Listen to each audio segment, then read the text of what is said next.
बाचल मेरा नाम है। सुनो बाबा जी, ददरेबा नगरी के लोग मेरे महाराज का अगर मुखार बंद देख लेते तो कहते मुझे अन्न ग्रहण नहीं होगा।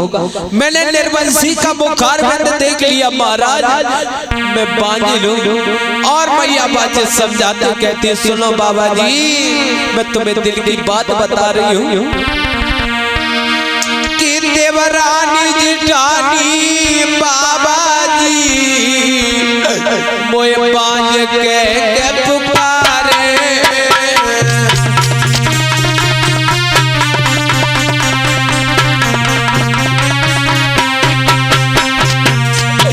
मैया बातें रोकर बोली सुनो बाबा जी, मैंने आज तक किसी को दिल की बात नहीं बताई तो मैं बता रही हूँ बाबा। देवरानी जिठानी बाबा जी मोए बांझ के पुकारे और वो पे तो कैसा हो जाए रे, वो पे तो कैसा हो जाए रे, तुम सुनियो बात हमारी।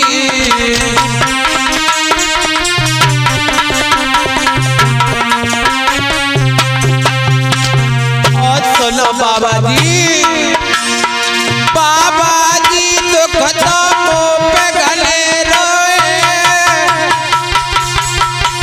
और शांति बन के बीच में बाबा पियालो पे हुई गए। और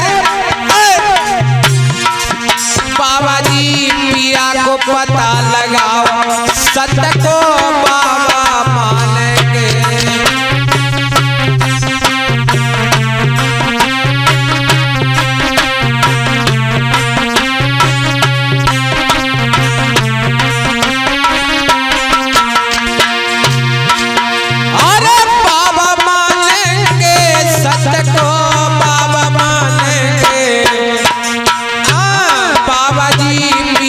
पता लगाओ सत्य को बाबा मानेंगे।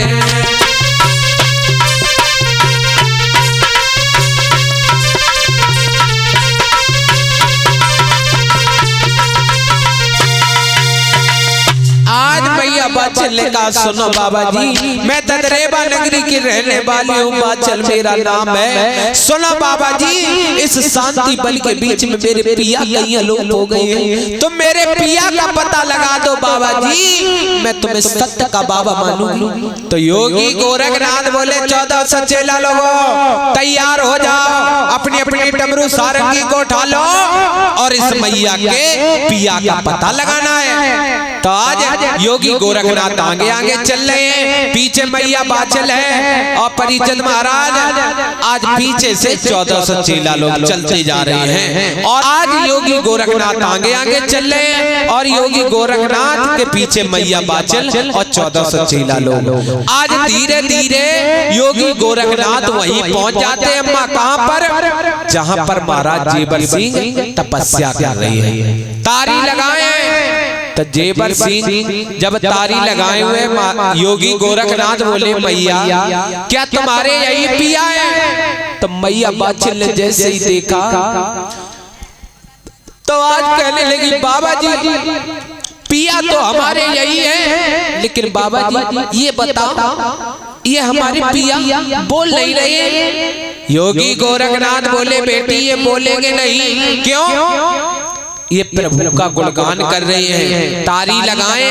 तो मैया बाचल कहने लगी बाबा जी क्या ये घंटे 2 घंटे बाद बोलेंगे? तो योगी गोरखनाथ बोले मैया घंटे 2 घंटे की बात मत करो। तो मैया बाचल कहने लगी बाबा जी क्या ये 2-4 दिन बाद बोलेंगे? मैया क्या तुम पागल हो गई है? सुनो ये घंटे 2 घंटे की बात कौन कहता है? इनकी पता नहीं कितने वर्षों के लिए इनकी तारी लग चुकी है। और सुनो मैया तुम एक काम करो, तुम अपने ददरेबा नगरी में वापस लौट जाओ। जाओ। क्यों? इनकी जब तपस्या पूर्ण हो जाएगी तब ये वापस अपने महलों में आ जाएंगे। तो मैया बच्चे रोने लगी, कहने लगी बाबा जी मुझे घर की रास्ता भी नहीं मालूम, मैं कैसे अपने ददरेबा नगरी में जाऊंगी। तो योगी गोरखनाथ बोले बेटी परेशान मत हो, हमारा चेला अगणनाथ तुम्हें ददरेबा नगरी में ढिलाएगा, परेशान मत हो बिटिया। तो आज बाचन मैया अपने पिया की हालत देखकर रोने लगी, कहने लगी पिया तुम मुझे अकेला सोता हुआ छोड़कर चले आए पिया, आपने ये अच्छा नहीं किया था पिया। आज मैया बाचन जब रो रही है तो योगी गोरखनाथ ने समझाया बेटी तुम रो मत, अपने महलों के लिए जाओ, इनकी तपस्या पूर्ण हो जाएगी, वापस आ जाएगी। तो मैया बाचन कहने लगी बाबा मैं अपने महलों के लिए कैसे जाऊंगी। योगी गोरखनाथ बोले बेटी परेशान मत हो, मेरा चेला अगणनाथ तुम्हें ददरेबा नगरी में ढिलाएगा। आज अगणनाथ से कहा कि अगणनाथ तुम उड़न खटोला तैयार करो, इस मैया को ददरेबा नगरी में पहुंचाओ, जाओ चले जाओ बेटा। तो आज उड़न खटोला अगणनाथ ने जब तैयार किया, बाचन मैया रो रही है, योगी गोरखनाथ के चरणों में पड़ गई, कहने लगी बाबा आप कह रहे हो कि मैं ददरेबा नगरी के लिए लौट जाऊं, सुनो बाबा मैं ददरेबा नगरी के लौट जाऊं, लेकिन एक मेरी बात बताओ बाबा जी। कौन सी बात? ये बताओ बाबा जी तुम मेरी नगरी में कब आओगे? जैसे ही इतने वचन सुने बाचन मैया के, योगी गोरखनाथ बोले मैया ऐसा करो तुम अपने महलों के लिए जाओ, मैं तुम्हारी नगरी में अवश्य आऊंगा। मैया बाचन कहने लगी बाबा जी ऐसे मुझे विश्वास नहीं होगा, तुम पहले दरवाजा भरो उसके बाद मैं अपने ददरेबा नगरी के लिए वापस जाऊंगा। तो आज योगी गोरखनाथ से जब मैया बाचन हट कर गई, जब हट कर गई तो योगी गोरखनाथ कहने लगे सुनो मैया तुम अगर जिद ठान नहीं हो तो सुनो मैं तुम्हारी नगरी में अवश्य आऊंगा। सुनो बेटी तू दरवाजा की कहती है तो सुन, दरवाजा बिटिया में भरता कदम हटाऊंगा और सौगंध गुरु की खाता हूं, नहीं पीछे कदम हटाऊंगा।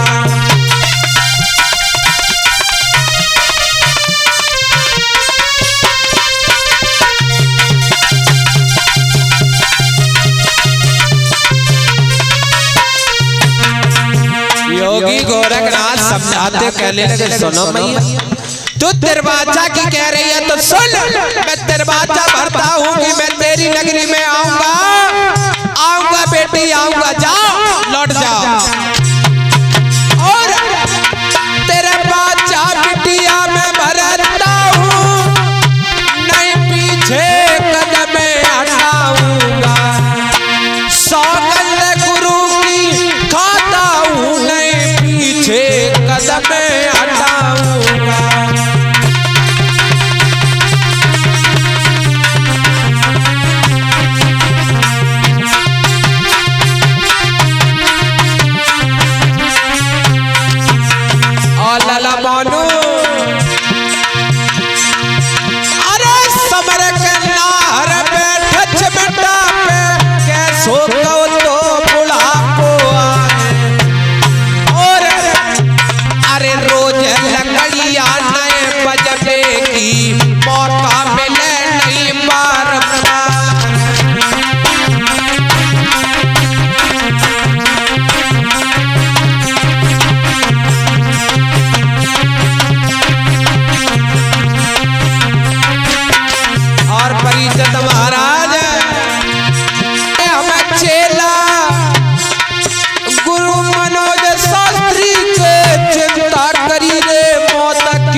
कथा मेरी आगे बढ़ रही है।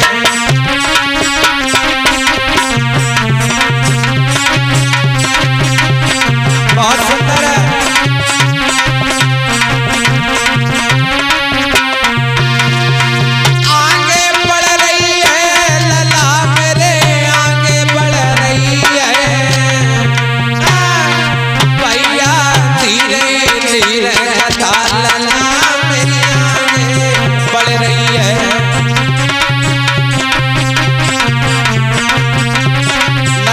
लौटे। योगी गोरखनाथ ने मैया बाचल से कहा बेटी सुनो, तुम तिरवाचा की कहती हो, सुनो मैं तिरवाचा भर रहा हूँ, तुम चली जाओ अपने ददरेबा नगरी में लौट जाओ और हमारा चेला अगरनाथ तुम्हें ढीलाएगा, चली जाओ मैया।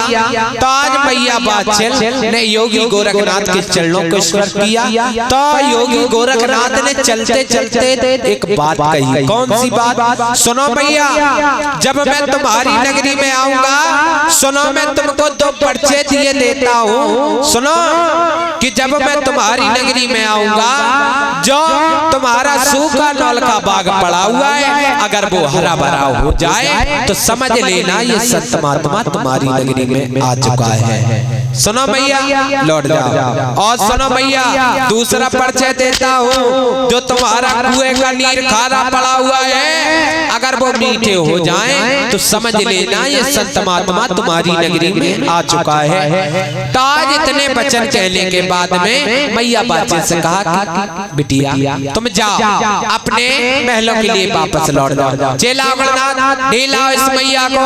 तो अगरनाथ आजोड़न खटोला पर मैया बाचल को बैठाते हैं। आज बताया गया धीरे धीरे अगरनाथ ददरेबा नगरी में पहुंचा देते किसको? मैया बाचल को। और वापस अपने गुरु गोरखनाथ की जमात में अगरनाथ आ जाते हैं।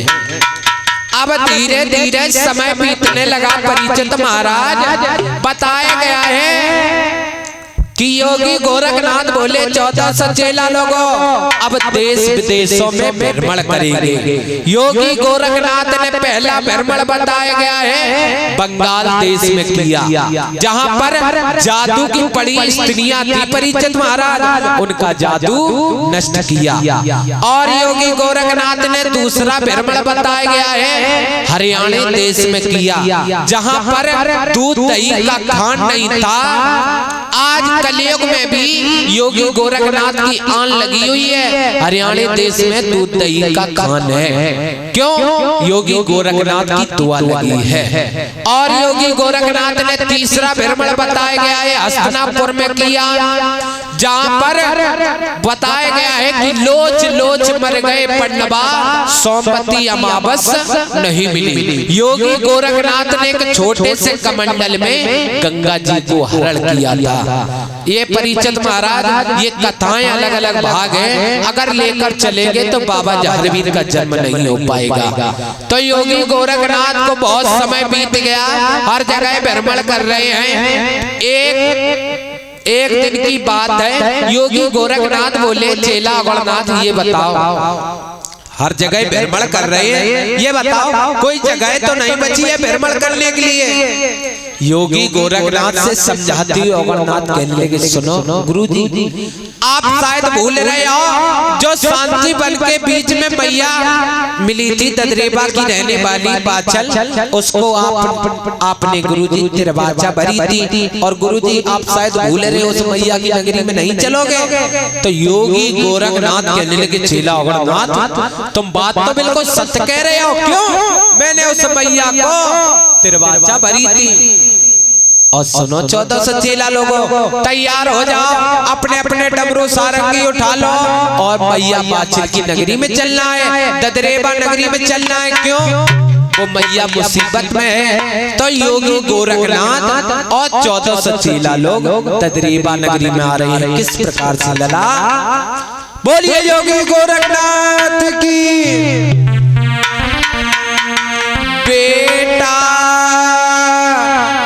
गोरख भये तैयार, ए लाला गोरख भये तैयार, ददरेबा नगरी आए जी।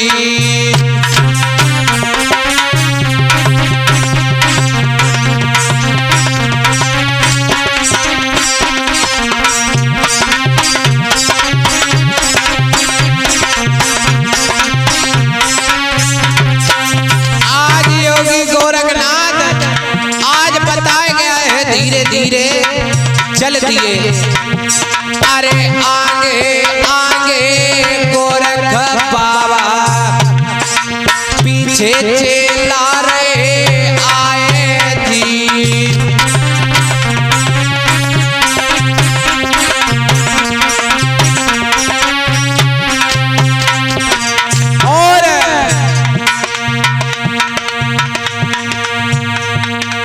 ये फिर से हमें फ्री प्रदान कर रहे हैं विनय कठेरिया साहब जो बाहरपुरा के रहने वाले हैं। हम तो प्रभु से यही टोल लगाते हैं, प्रभु जी ऐसे दानियों के हमेशा दान की ओर हाथ बढ़ते रहे और अम्मा जे खूब दान करते रहे और भगवान इन्हें हार में भी दे, खेत हार में, और भगवान इन्हें ससुराल में भी दे, हर जगह मतलब दे। और मैं तो यही कामना करता हूँ बाबा जी इनकी अगर शादी ना भाई हो शादी हो जाए बच्चा कोई बात नहीं।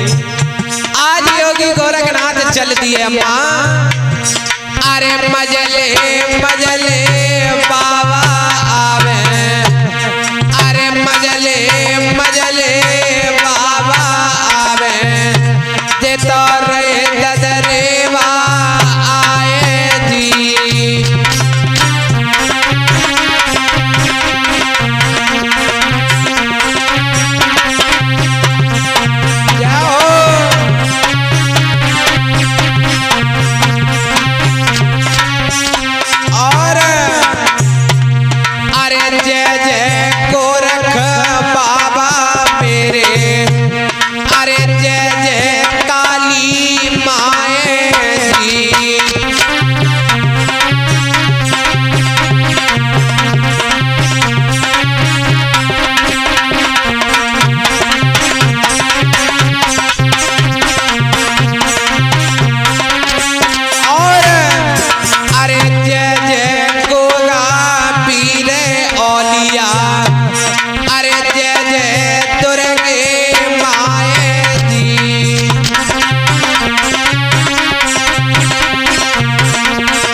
थोड़ी देर के बाद गोरख ददरेबा नगरी लायो है।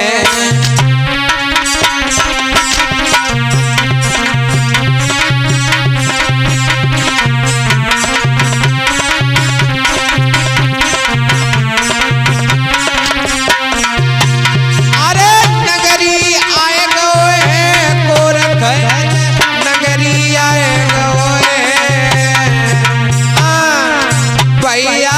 थोड़ी देर के बाद गोरख नगरी लायो है।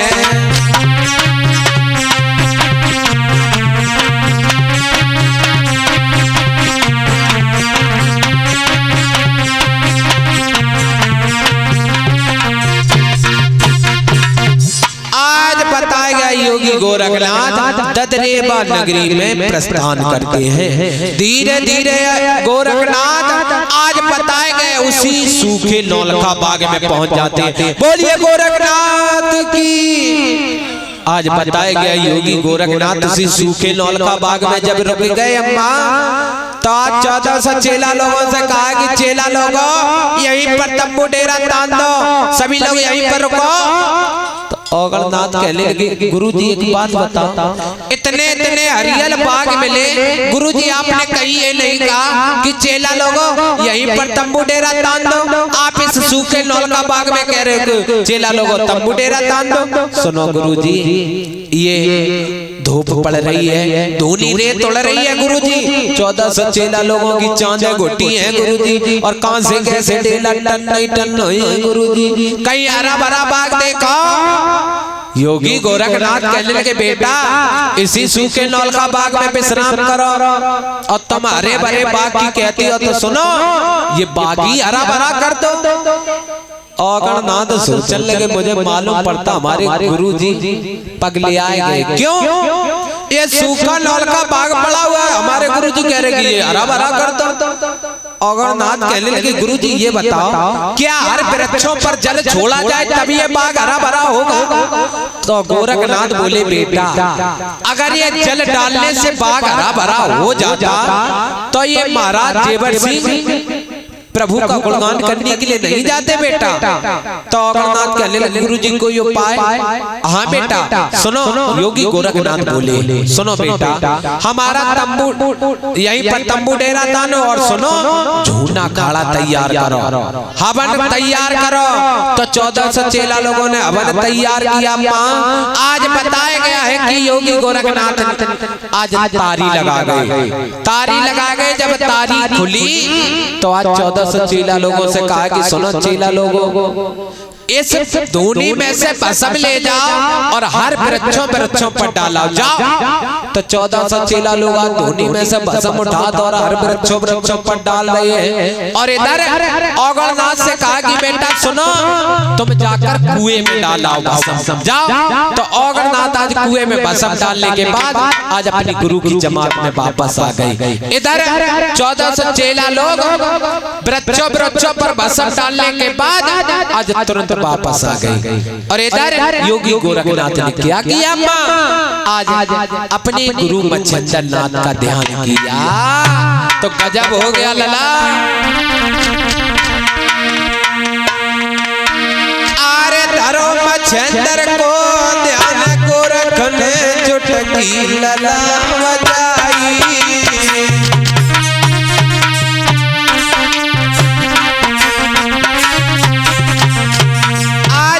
गोरखनाथ ने अपने गुरु मच्छंदर नाथ का ध्यान किया लला मोनू।